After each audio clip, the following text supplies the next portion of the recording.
भगवान शिव की ये 10 बातें आपको जरूर पता होना चाहिए। अगर आपने भगवान शिव की 10 बातें जान लेते हो तो आप अच्छे अच्छे की बोलती बंद कर दोगे। अगर आप महादेव के सच्चे भक्त हो तो इस वीडियो को एंड तक देखना और महादेव की ये 10 रहस्य जिनमें महादेव के बारे में जानकारी दी गई है, इन्हें बिना स्किप किए देखना। संपूर्ण ब्रह्मांड के निर्माता महादेव के बारे में 3 ऐसी बातें जिन्हें आपको जरूर जानने चाहिए। नंबर 1, महादेव को भगवान शिव कहा जाता है। महादेव ने ही संपूर्ण ब्रह्मांड का निर्माण किया था, इसीलिए इन्हें आदिदेव कहा जाता है। आदिदेव का अर्थ होता प्रारंभ। आदिदेव होने के कारण ही इन्हें आधीश के नाम से भी जाना जाता है।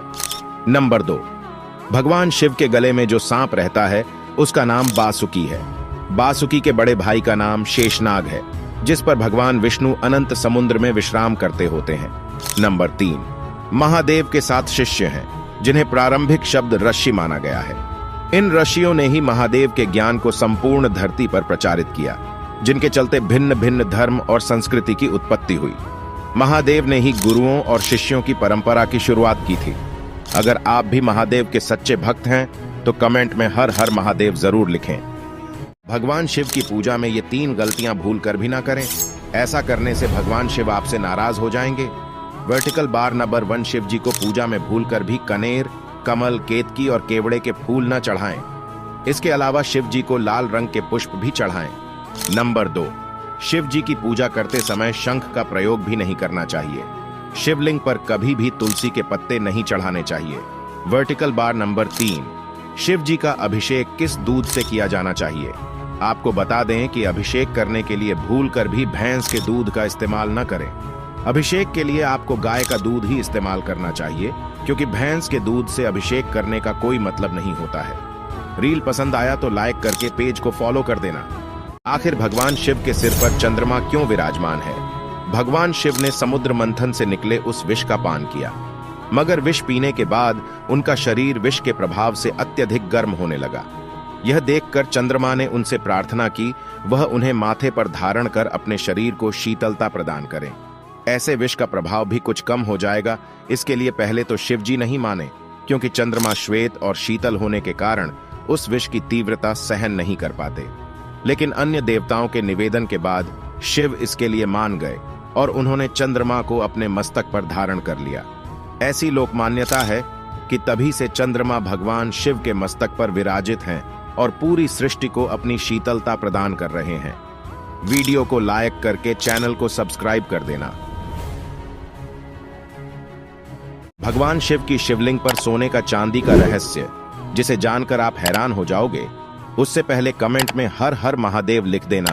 शिवलिंग एक पत्थर की आकृति होती है, जलाधारी पीतल की होती है और नाग या सर्प तांबे का होता है। शिवलिंग पर बेलपत्र और धतूरे या आंकड़े के फूल चढ़ते हैं। शिवलिंग पर जल गिरता रहता है। कहते हैं कि ऋषि मुनियों ने प्रतीक रूप से या प्राचीन विद्या को बचाने के लिए शिवलिंग की रचना इस तरह की है कि कोई उसके गूढ़ रहस्य को समझकर उसका लाभ उठा सकता है। जैसे शिवलिंग अर्थात पारा, जलाधारी अर्थात पीतल की धातु, नाग अर्थात तांबे की धातु आदि को बेलपत्र, धतूरे और आंकड़े के साथ मिलाकर कुछ भी औषधि, चांदी या सोना बनाया जा सकता है। वीडियो को लाइक करके चैनल को सब्सक्राइब कर देना। भगवान शिव के 3 ऐसे रहस्य जिन्हें जानकर आप हैरान हो जाओगे। नंबर 1, भगवान शिव की कितनी पत्नियां थी? भगवान शिव का सबसे पहले विवाह प्रजापति दक्ष की पुत्री सती से हुआ था। जब वे यज्ञ कुंड में कूदकर भस्म हो गई थीं, तब उन्होंने दूसरे जन्म में हिमबाण की पुत्री पार्वती बनकर आई। नंबर 2, आखिर भगवान शिव को शंकर क्यों कहा जाता है? वेद पुराणों के अनुसार भगवान शंकर को शिव इसलिए कहते हैं कि वे निराकार शिव के समान हैं। निराकार शिव को शिवलिंग के रूप में पूजा जाता है। कई लोग शिव और शंकर को एक ही सत्ता के 2 नाम बताते हैं। असल में दोनों की प्रतिमाएं अलग अलग आकृति की हैं। शंकर को हमेशा तपस्वी रूप में दिखाया जाता है। कई जगह तो शंकर को शिवलिंग का ध्यान करते हुए दिखाया गया है। माना जाता है कि महेश, नंदी और महाकाल भगवान शंकर के द्वारपाल हैं। रुद्र देवता शंकर की पंचायत के सदस्य हैं। आखिर भगवान शिव की जटाओं में गंगा क्यों विराजमान है और इसके पीछे का क्या रहस्य है? पौराणिक कथाओं की माने तो गंगा नदी के तेज जल प्रवाह की वजह से उनका धरती पर सीधे ही आना संभव नहीं था। इसलिए भागीरथ ने शिव जी से प्रार्थना की कि उनके प्रवाह को कम करके धरती पर उतारें। उस समय शिव जी ने गंगा नदी को अपनी जटाओं में प्रवेश कराया और काफी समय तक वो वहीं विराजमान हुई। ऐसा भी कहा जाता है कि यदि भगवान शिव नदी को अपनी जटाओं में न समेटते तो वो अपने तीव्र प्रवाह की वजह से धरती को चीरकर पाताल लोक पहुंच जाती। जब से लेकर आज तक गंगा शिव जी की सर पर विराजमान है। वीडियो एंड तक देख ली हो तो लाइक करके चैनल को सब्सक्राइब कर देना। आखिर भगवान शिव की शिवलिंग की पूजा क्यों की जाती है, इस रहस्य को जानकर आप हैरान हो जाओगे। पौराणिक कथाओं के अनुसार भगवान शिव ने ब्रह्मा और विष्णु के बीच श्रेष्ठता को लेकर हुए विवाद को सुलझाने के लिए एक दिव्य ज्योति को प्रकट किया था। इस ज्योतिर्लिंग का आदि और अंत ढूंढते हुए ब्रह्मा और विष्णु को शिव के परब्रह्म स्वरूप का ज्ञान हुआ। इसी समय से शिव को परब्रह्म मानते हुए उनके प्रतीक रूप में ज्योतिर्लिंग की पूजा आरंभ हुई। हिंदू धर्म में मूर्ति की पूजा नहीं होती, लेकिन शिवलिंग और शालिग्राम को भगवान शंकर और विष्णु का विग्रह रूप मानकर इसी की पूजा की जानी जाती है। वीडियो को लाइक करके चैनल को सब्सक्राइब कर देना। भगवान शिव को तीसरी आंख कैसे प्राप्त हुई, इसे जानकर आप हैरान हो जाएंगे। जब पार्वती ने शिव जी से तीसरी आंख रहस्य पूछा, तब शिव जी ने बताया कि उनकी आंखें जगत की पालनहार हैं। अगर वो ज्योतिपुंज प्रकट नहीं करते तो सृष्टि का विनाश हो जाता। इस प्रकार से शिव जी को तीसरी आंख प्राप्त हुई। शिव जी अपनी तीसरी आंख बंद रखते हैं और तभी खोलते हैं जब विनाश का समय होता है। अगर आप महादेव के सच्चे भक्त हो तो इस रील को लाइक करके पेज को फॉलो जरूर कर देना। भगवान शिव की शिवलिंग पर सोने का चांदी का रहस्य, जिसे जानकर आप हैरान हो जाओगे। उससे पहले कमेंट में हर हर महादेव लिख देना। शिवलिंग एक पत्थर की आकृति होती है, जलाधारी पीतल की होती है और नाग या सर्प तांबे का होता है। शिवलिंग पर बेलपत्र और धतूरे या आंकड़े के फूल चढ़ते हैं। शिवलिंग पर जल गिरता रहता है। कहते हैं कि ऋषि मुनियों ने प्रतीक रूप से या प्राचीन विद्या को बचाने के लिए शिवलिंग की रचना इस तरह की है कि कोई उसके गूढ़ रहस्य को समझकर उसका लाभ उठा सकता है। जैसे शिवलिंग अर्थात पारा, जलाधारी अर्थात पीतल की धातु, नाग अर्थात तांबे की धातु आदि को बेलपत्र, धतूरे और आंकड़े के साथ मिलाकर कुछ भी औषधि, चांदी या सोना बनाया जा सकता है। वीडियो को लाइक करके चैनल को सब्सक्राइब कर देना।